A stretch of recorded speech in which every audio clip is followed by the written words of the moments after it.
sur coup de poing. Technique de coup de coude et mené au sol.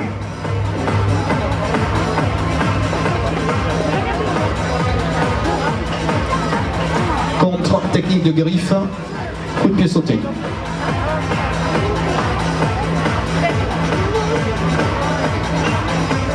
Esquive, clé, menée au sol.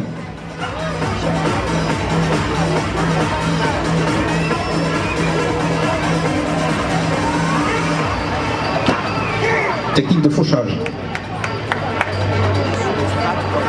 Merci à vous deux.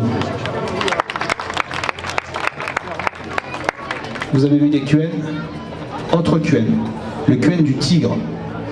Imaginez qu'au bout de ses doigts, des griffes qui lacèrent la chair.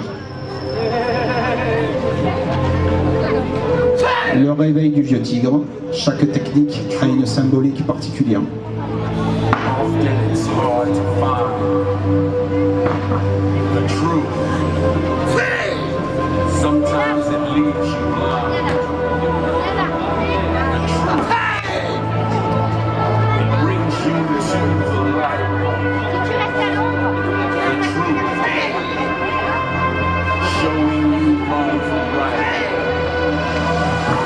Et le saut du tigre.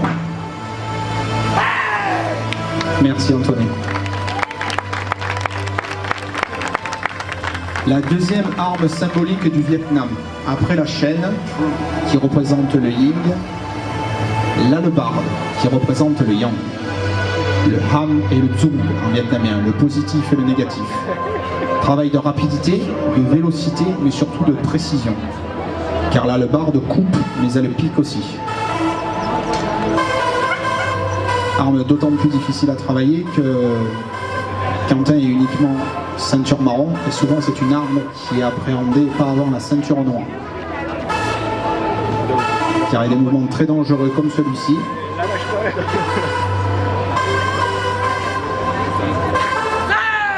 Merci Quentin. On revient avec Thomas. L'handicap ne se prive pas des armes et des applications contre-armes. Donc contre-attaque sur bâton court ou matraque, blocage, coup de pied, technique de fauchage menée au sol. Très bien Thomas. Nécessité d'appréhender l'adversaire. Maintenant c'est lui qui attaque. Voilà. Et en contre. Ah, il ne faut pas le faire rigoler Thomas. Nous avons le travail du guam vietnamien, autrement dit en japonais le katana et le sabre en français. Heureusement, ici sont en mousse pour éviter de se faire mal. Et il existe bien évidemment les combats de sabre en mousse. Parce que les combats de sabre tout court, ça pourrait faire très mal. Et vous voyez, la particularité, c'est que quand on travaille les combats de sabre, on peut mettre des coups de poing, des coups de pied, des blocages et des esquives.